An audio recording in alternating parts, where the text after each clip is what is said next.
Hi again. Right, so this morning you're gonna join me on my morning paddle. I try to do this every morning. There are a couple of things that stop me doing that.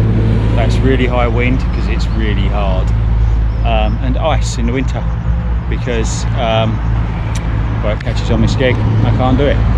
So anyway, see you on the water.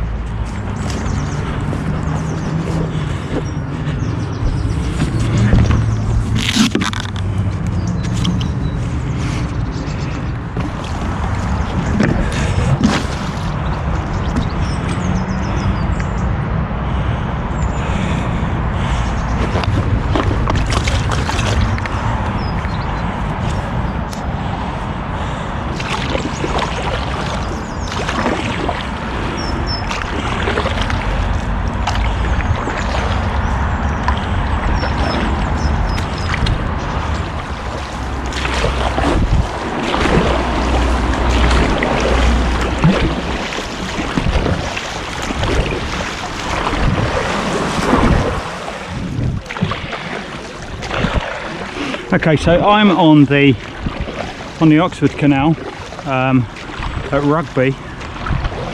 I usually get on, for those that know the area or want to paddle the area, I usually get on at a really good car park at Boughton Road, which is right next to the A426, the Leicester Road. And given, depending on the weather, depending on the wind mostly, I set out into wind. Today I'm going to Hillmorton, which is exactly 2.5 miles.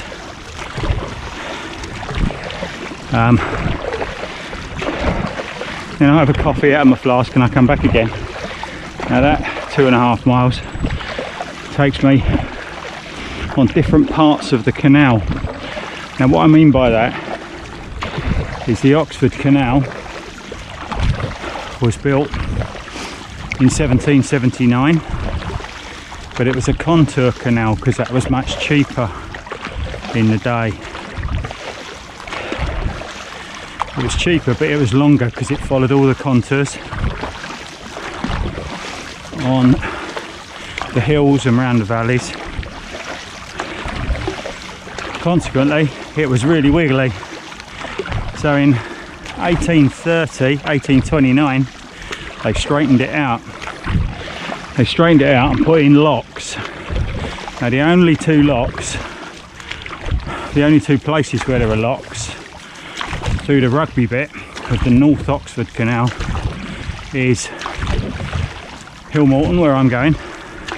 There are 3 sets of 2 locks there, and then all the way through the other end behind me, where it joins the Coventry Canal at Hawkesbury Junction. So it's a nice straight bit where you haven't got to get out and carry your gear around, which is just great. So anyway, they straightened it out in 1829, and you can see lots of places, and I've walked all of the places where the canal used to go. So at the moment I'm on an old bit. I'm on the bit that was from 1779, but right where that tree is, it goes off and it curves right round and comes back again. So now I'm on the new bit. It doesn't feel any different. Now there's an underpass here and a reservoir, but that there is the River Avon, and that's a moorhen. But yeah, that's the River Avon. Up until the 1960s as well, the mid 1960s, the Great Central Railway used to cut right over the top of here. There was a massive bridge and then a great big viaduct going across where it joined the main line, the main West Coast main line just over there.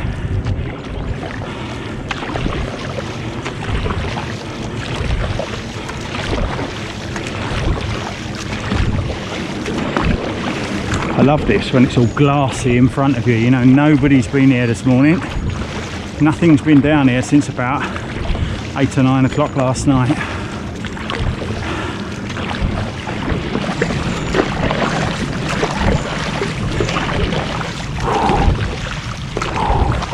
Good morning.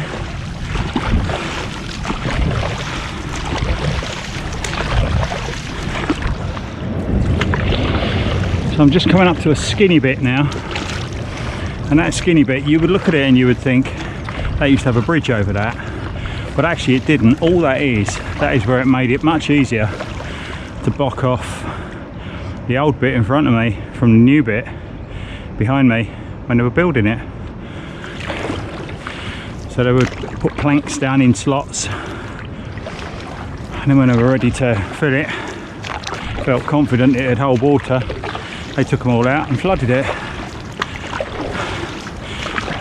Now here, as I said, the canal went off to the left and across the land and all over the place and snaked back down here.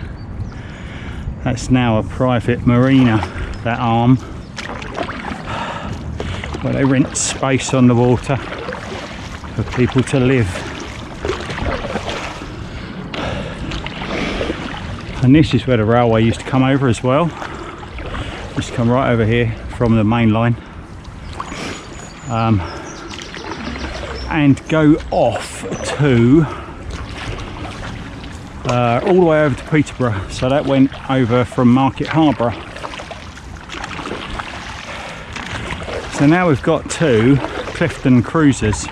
It's our local hire company, our local narrowboat hire company. It's really good, actually. They do a lot of business during the winter when nobody's renting.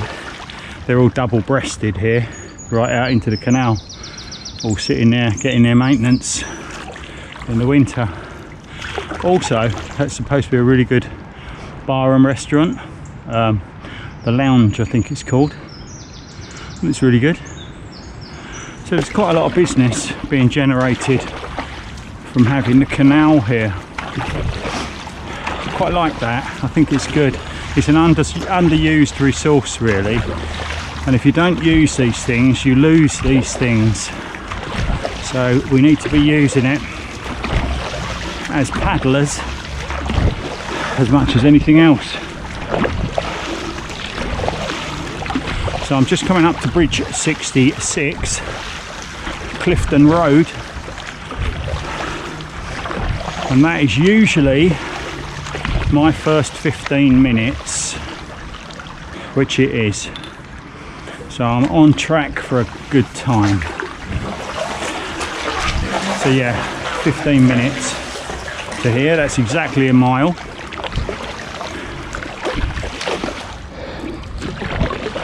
This is our latest new bridge, 66A. They call it Hillmorton Bridge. That's because it's a new road that goes out and across to a new town that they've built called Hillmorton. For anyone that knows Rugby, Rugby used to be famous for the aerials sticking up next to it. The Rugby aerials that you could see from the motorways and from all around. They're hundreds of feet high, and they used to be used by the Ministry of Defence to talk to submarines all around the world. Also the Rugby clock was there, if anybody remembers the old days when a radio signal used to be sent out to various things to keep the clock right, like your video recorder and things like that. The Rugby clock used to be based at Rugby radio station as well. They've moved that to the south coast, I think. Anyway, Hillmorton's been built. It's a very nice place, very posh. Not sure how much in the way of affordable housing's been put there, but I've worked on some really nice houses down there, so I've only got good things to say about it. It's also got a school that they've built, and they've made Rugby radio station into a museum, which is something I need to go to.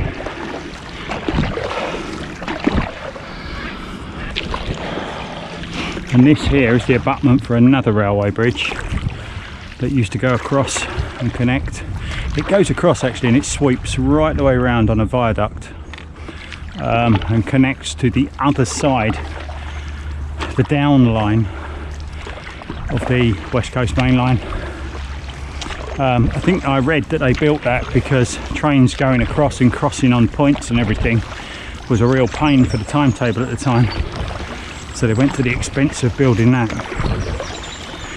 Now I'm on the old piece of canal again now, the wiggly bit. Next to the golf course actually. Golf course on the right. And I often hear them cutting the grass in the golf course about 6:30, 7 o'clock in the morning.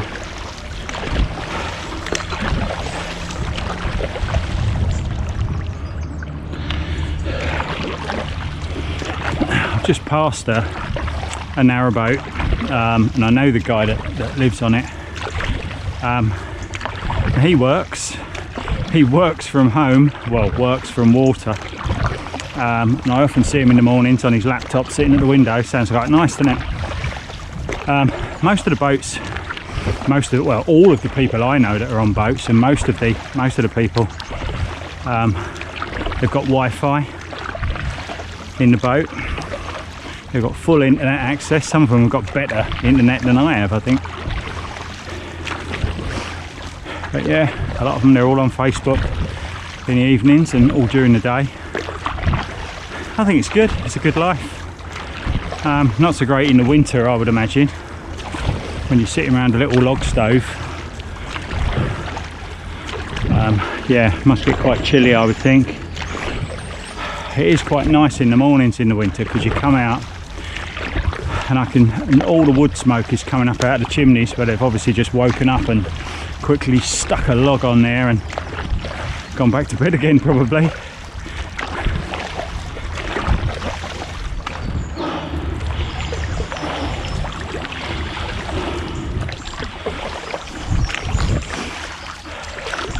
I see quite a lot of life when I'm on my paddles in the morning. I love it.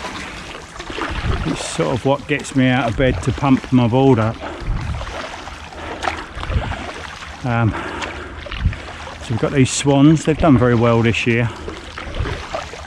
They sort of go up and down on the same bit that I do. But they're lovely, aren't they? Hello swans. I'm not a problem to you. You see me a lot, don't you? Also just down here, just in the distance as it curves away to the left, there's kingfishers living in the bank, and quite often in the mornings I see them. You can always tell kingfishers because they fly really low to the water and really quite erratically. So they're just off of the water, speeding away. They're very fast flyers. And you often get a little flash of blue, that sort of turquoise colour. And it's lovely. But yeah, they live up here just on the bank, in the bank. And I guess it's a great place for them really, because canals don't flood over. So they're never going to get flooded, regardless of the weather. I mean, we've got low fields to the right of us because all of this canal was built along the 300-foot line, and most of Rugby is below that. Most of this area is below that, so it's never going to get flooded. And canals don't generally flood anyway because they've got all sorts of engineering-y things to stop that happening, weirs and stuff that go into culverts and brooks to stop that happening. Anyway, I need to speed up a bit.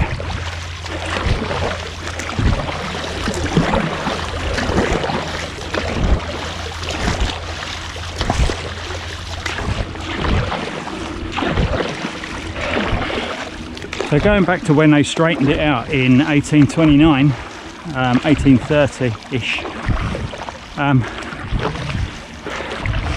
they knocked off 8 or 9 miles from Hawkesbury Junction through to Hillmorton, and that considerably, I mean, when you think that, I mean, a narrowboat now, the maximum they're really going to average is going to be about 3 miles an hour, and they knocked off, so knocking off 9 miles, you know, that really helped him out.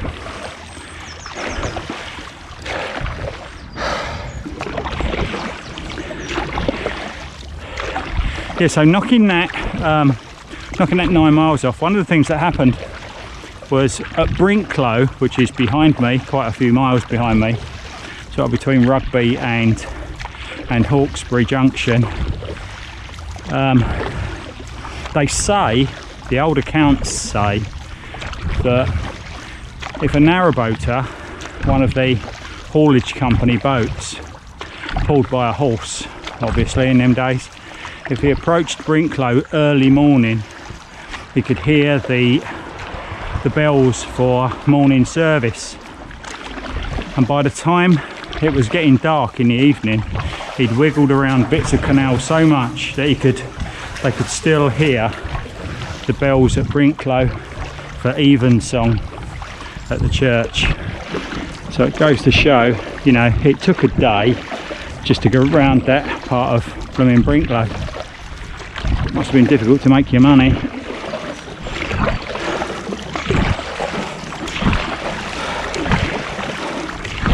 So I've just passed under the Kent, Bridge 69. That's 2 miles.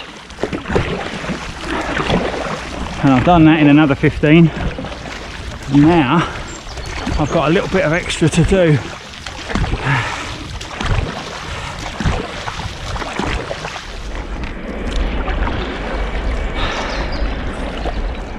One of the great things about coming out this early in the morning is I don't meet any narrowboats. Very rare that I meet a narrowboat on this leg of it anyway going out, because they have, it's not really a rule, but they have a sort of a guideline of 8 AM to 8 PM for cruising and making noise generators and things like that. So they don't generally, nobody's really generally on the move until about 8. I don't think there's a rule against it, they just don't do it really.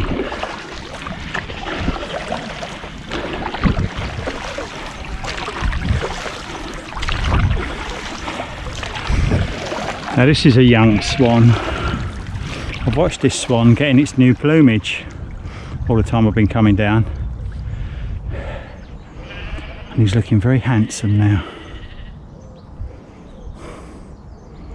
I imagine he'll be partnered up next year, so I won't see him next year, but I've seen him for a couple of years now.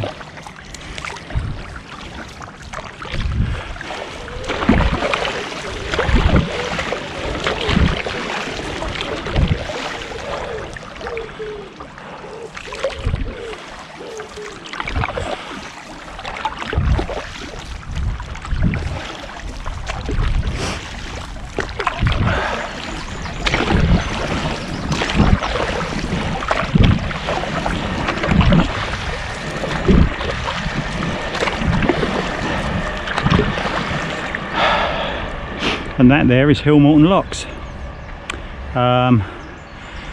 In the days of freight boats through here, at its height it used to get 90,000 boats a year through the locks, so they doubled them up and they made twice as many locks. Unfortunately it didn't really solve things, because the Oxford's never been a wide canal. It's for narrow boats, they couldn't get the wide beam boats down. But technologically they're quite clever locks. Anyway, that's taken me 38 minutes to do 2.5 miles. So a bit slower than normally. I normally do it in about 36. Whew.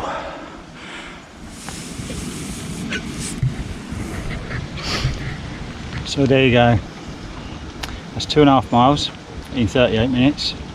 The best I've done it in is 35. I've got a new racing board now and I've got great hopes for it, but it's a lot slimmer, a lot tippier, a lot scarier. I'm having to go back to first principles with it, but I'll show you that once I've got the trick on it, once I've got the hang of it. Anyway, I'm going to finish my coffee and go home, go back to work. It takes me about 40 minutes, 45 minutes to get back. But it's a nice start to your day, you should try it. Like, subscribe, stay tuned.